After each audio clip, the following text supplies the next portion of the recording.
Hi all, this is Anjali. Welcome to my channel. So क्या आप भी टीचिंग में अपना करियर देखते हैं? क्या आप पीजीटी कंप्यूटर साइंस के लिए ट्राई कर रहे हैं?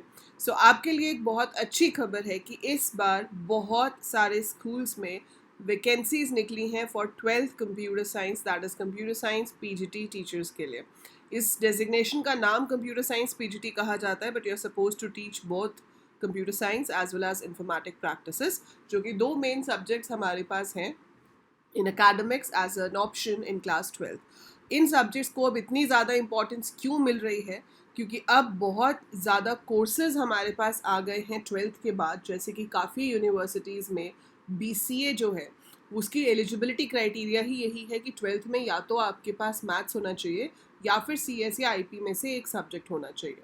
And since your CUET has come, उसके बाद से भी ये चीज़ हो गई है कि जो पहले बीएससी होता था वो सिर्फ साइंस वाले स्टूडेंट्स कर सकते थे, but now we have options in many universities कि अगर आपके पास सीएस या आईपी था क्लास 12th में, तो आप उसको एज डोमेन सीयूईटी में दे सकते हो और आपको बीएससी कंप्यूटर साइंस में एडमिशन मिल सकती है in very very good universities, जिसमें से डीयू भी एक university, that is Delhi university is also one of those. So ये एडवांटेज आपके पास होती जा रही है, इसलिए कंप्यूटर साइंस सब्जेक्ट को अब और ज़्यादा इंपॉर्टेंस दी जा रही है and schools are hiring for computer science PGTs. और बहुत ज़्यादा वैकेंसीज इस बार निकली हैं स्पेसिफिकली फ्रॉम बीपी SCNH, मतलब बिहार एंड हरियाणा के जो स्कूल्स हैं वहाँ से, एज वेल एज केवीएस की लास्ट ईयर भी बहुत वैकेंसीज निकली थी। इस ईयर भी एक्सपेक्टेड है कि we will have a good number of vacancies. So अभी इनिशियली 1-2 साल ये ट्रेंड रहेगा जब तक रिक्वायरमेंट फुलफिल नहीं होती है। सो this is the best time कि अगर आप टीचिंग प्रोफेशन में जाना चाहते हो और आप 12th क्लास, मतलब senior classes 11th and 12th class पढ़ाना चाहते हो, so this is the right time to apply for that and crack this, right? अब दूसरी बात ये आती है कि ये तो हो गया कि आप टीचिंग करियर में जाना चाहते हो। अब दूसरी बात ये है कि आप मुझे क्यों सुनोगे? मतलब हु एम आई कि आप मेरे से सुने और आप मुझसे पढ़ें और अपनी करियर के लिए प्रिपरेशन करें। सो to let you know about me, I am Anjali Luthra. I have more than 18 years of experience in teaching 12th class CBSE. My first job was a PGT computer science in Kendriya Vidyalaya Chandi Mandir. So I have worked there. Then I worked in Hansraj. Uske baad I left the jobs. I started my own institute and then I was in Australia.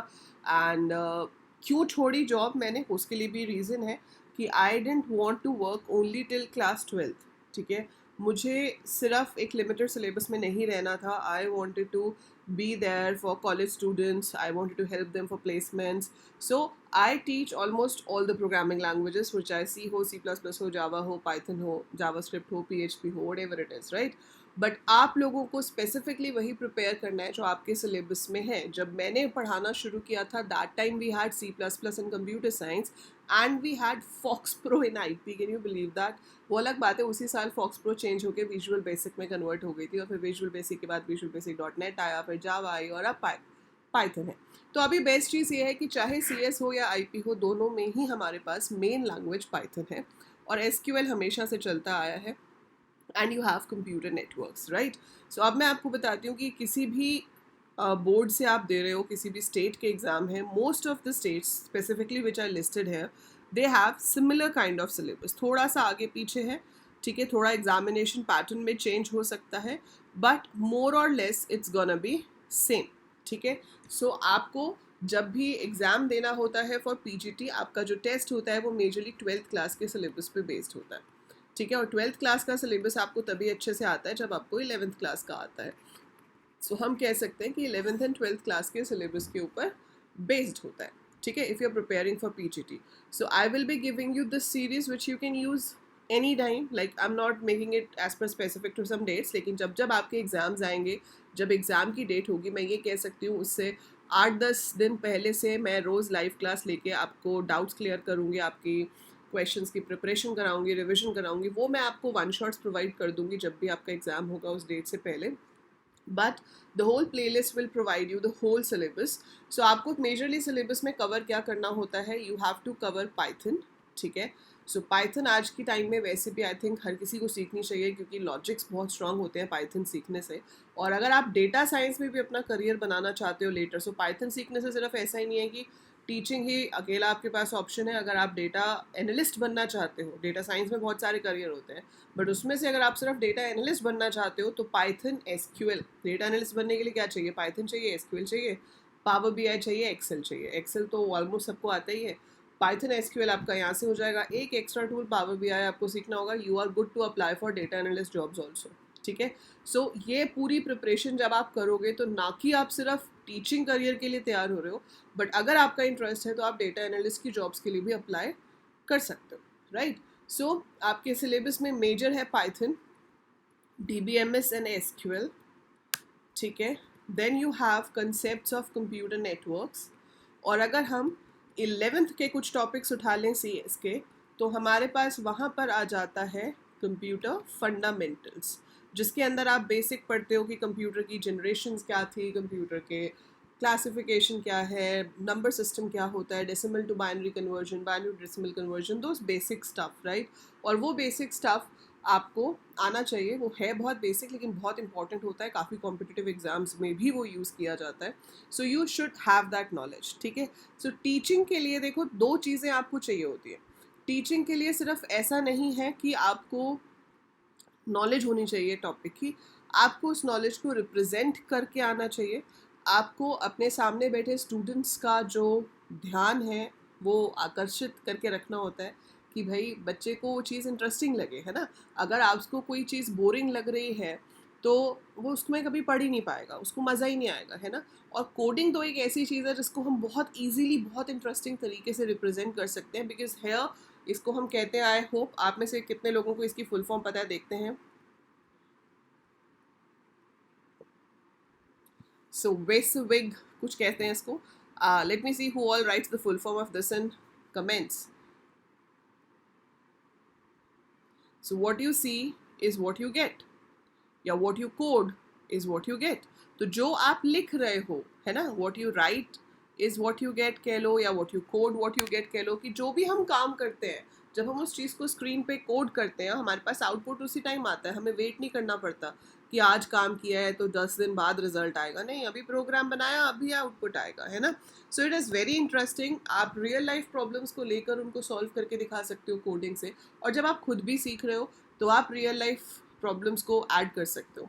अब आप लोगों को Python अलग से क्यों सीखनी पड़ती है, क्योंकि अभी भी हमारे देश में बहुत सारे यूनिवर्सिटीज़, बहुत सारे कॉलेजेस ऐसे हैं जहाँ पे BCA में, BSc में एंड इवन BTech में भी पाइथन सिलेबस में ही नहीं है ना। हमें कॉलेज में हमेशा फोकस करने को कहा जाता है C++, data structures and algorithms, Java, है ना, ये सब पे हम ज़्यादा फोकस रखते हैं। और पाइथन तो काफ़ियों के सिलेबस में होता ही नहीं है, लेकिन CBSE has put 11th and 12th के सिलेबस में पाइथन, और पाइथन ही आपका पूरा मेजर कंटेंट होगा जब आप अपनी जॉब के लिए अप्लाई करेंगे और आप उसके लिए कोई भी टेस्ट देंगे। So it is very very very important. I still remember the days जब मैंने KV के लिए अप्लाई किया था। I had 2 written test, after that we had 1 practical examination, उसके बाद 2 इंटरव्यूज़ थे और फिर जाकर फाइनल सिलेक्शन हुई थी। But it was a very nice experience. Government job कहने को कहते हैं कि ईजी होती है, बट ठीक है, the thing is teaching should be your passion, तो आपको कहीं पे भी कोई भी प्रॉब्लम नहीं होती है ना। सो टीचिंग अगर आप सिर्फ इसलिए कर रहे हो कि भाई टीचर बनना है, कि हाँ कुछ नो थोड़ी आरामदायक, जैसे लोगों का मानना ये होता है कि टीचिंग कर लो, ईजी जॉब है, ऐसे जॉब है। Teaching is not an easy job, and you're making the foundation of the students, and I believe कि if you are passionate about your work you will definitely crack it। ठीक है, सो आपको पूरी guidance मैं दूंगी, इसमें आपको रिकॉर्डेड प्लेलिस्ट मिलेगी। सो प्लेलिस्ट मैं बना दूंगी, उसमें से आप वीडियोस देख सकते हो। मैंने अभी NCERT सीरीज़ शुरू की है क्लास 12th के लिए। NCERT बुक जो CBSE के बोर्ड के हिसाब से बनाई जाती है, NCERT book is very important, उसमें आपको काफ़ी कुछ टू द पॉइंट मिल जाता है। So NCERT chapter by chapter I am doing for computer science as well as IP. So follow that playlist, उसमें से आप सब कुछ follow करो, उसमें से कुछ मत छोड़ना, ठीक है, do that। एंड उसके अलावा पाइथन की लाइव क्लासेस होती हैं। Python level 1 we have already done, तो वो आपको प्लेलिस्ट में दिख जाएगा। तो आप पाइथन लेवल 1 जिसमें सिर्फ मैंने लूप्स तक कराया अभी, सो पाइथन का शुरू से लेके लूप्स तक का कराया, वो आप देख सकते हो playlist, that is already there on the channel. Python level 2 I will be starting next week, that is coming Tuesday से। हम पाइथन लेवल 2 शुरू करेंगे, लाइव क्लासेस होंगी, most probably the time will be 3:30, still I will confirm you, ठीक है। सो 3:30 से 4 PM के बीच में मैं टाइम रखूंगी, मैं आपको कंफर्म कर दूंगी, you will get to see on the channel. So Python level 2 every Tuesday and every Thursday we will have the class. So every Tuesday and Thursday live class होगी Python की, और ये चलती रहेगी, ठीक है। इसको मैंने क्या किया है, पूरे पाइथन को ना 5 लेवल्स में डिवाइड किया हुआ है। तो अगर आप प्रीवियस लेवल की फर्स्ट वीडियो देखोगे आपको पता चल जाएगा 5 लेवल कौन से हैं। So we have divided the whole syllabus into levels. Database की पूरी प्लेलिस्ट ऑलरेडी है, तो ये सारी प्लेलिस्ट के लिंक मैं आपको डिस्क्रिप्शन में दे दूँगी। तो आप क्या कर सकते हो, डिस्क्रिप्शन में से ये प्लेलिस्ट के लिंक पे जाकर इनको फॉलो करो, इनको करते रहो, and do write in comments और do inform me whenever your examination date is out. So let me know, ठीक है। और उसके अकॉर्डिंगली आपके पर्टिकुलर एग्जाम में जिस पैटर्न के हिसाब से क्वेश्चंस आते हैं उसके हिसाब से आपको मैं वन शॉट्स की फॉर्म में प्रिपरेशन करा दूंगी, ठीक है। सो ये आपको बेसिकली 11th एंड 12th का सिलेबस पूरा करना है, और वो चैनल पर ऑलरेडी काफ़ी प्लेलिस्ट में है, पर जो इंपॉर्टेंट प्लेलिस्ट आपको गो थ्रू करनी है उनके लिंक्स मैं आपको डिस्क्रिप्शन में दे रही हूँ। कोई भी और चीज़ आपको पूछनी है, feel free to ask, feel free to write in the comments below. और अगर आप मुझसे पर्सनल चैट करना चाहते हैं तो आप मेरी ऐप डाउनलोड कर सकते हैं, AL coders, link is in the description, और उसके फ्री स्टडी मटेरियल सेक्शन में आपको नोट्स मिल जाएंगे। सो ये आपके पास फ्री स्टडी मटेरियल सेक्शन है आपका, इसके अंदर आपको ये देखो क्लास 12th के CBSE के नोट्स हैं, तो ये सारे मेरे हैंड रिटन नोट्स आपको यहाँ पे मिल जाएंगे, चाहे वो फाइल हैंडलिंग हो, चाहे पाइथन लूप्स हो, चाहे वो पाइथन की कंडीशंस हो, ठीक है। ये तो आपके MCQs हैं, but you will get my handwritten notes also. So everything is there, you just need to open the PDFs and you will be getting सारे के सारे notes, MCQ practice and lot more. So जैसे ये handwritten notes हैं, so you will be getting that, कि आपको क्या पढ़ना है, कैसे पढ़ना है। तो अपनी फाउंडेशन स्ट्रॉन्ग करो, अपने कंसेप्ट स्ट्रॉन्ग करो। कंसेप्ट स्ट्रॉन्ग होंगे तो उसके बाद चाहे क्वेश्चन सब्जेक्टिव आए चाहे ऑब्जेक्टिव आए, you should be able to solve it. कि जब हमें नॉलेज है तो सब्जेक्टिव ऑब्जेक्टिव तो सिर्फ एक तरीका है कि how do you represent your knowledge. So सबसे ज़रूरी चीज़ है नॉलेजेबल होना और सही नॉलेज होना, एंड देन उसको अप्लाई करना। सो पहला काम है नॉलेज इकट्ठी करो, फिर आपको उसकी एप्लीकेशन भी बताएंगे। So wish you very good luck for career in teaching because it's a very noble profession। तो आप सच में पढ़ाना चाहते हो तो ही इस प्रोफेशन में जाना, बिकॉज आपके हाथ में बच्चों का फ्यूचर है ना। There are I teach so many students जो स्कूल से पढ़ के आते हैं एंड देन से कि मैम स्कूल में कुछ समझ में नहीं आया। At least I can contribute in this way to create such teachers और to help teachers to learn the concepts and also to deliver the concepts in a proper way। So अगर मैं आपको ये सिखा पाई या आप मेरे स्टाइल से ये सीख पाए कि किस तरह से कंटेंट को आगे डिलीवर करना है बच्चों के पास ताकि उनको भी इंटरेस्टिंग लगे, उनको भी सीखने में मज़ा आए, so I would be double happy कि एक तो मैं आपको कंसेप्ट सिखा पा रही हूँ और दूसरा मैं आपको ये भी सिखा पा रही हूँ कि आप बच्चों के साथ किस तरह से बॉन्डिंग बनाएं, जैसे मैं आपके साथ बॉन्डिंग बनाना चाहती हूँ। So treat them like that, because एक अच्छा टीचर नॉलेजेबल भी होना चाहिए, एज वेल एज ऐसा होना चाहिए जिससे बच्चे अपनी प्रॉब्लम डिस्कस कर सकें, अपने डाउट्स बता सकें और डरे नहीं पूछने में, है ना।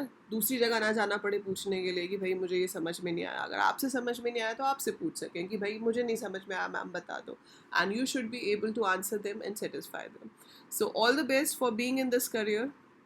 After all, you all are going to be future teachers and you have the power of molding our young children, our youth। So that's it for this video, and playlist के सारे links मैं आपको description में दे दूँगी। अच्छे से पढ़िए, अच्छे से करिए और get a very good job। That's it for this video, I'll see you in the next one।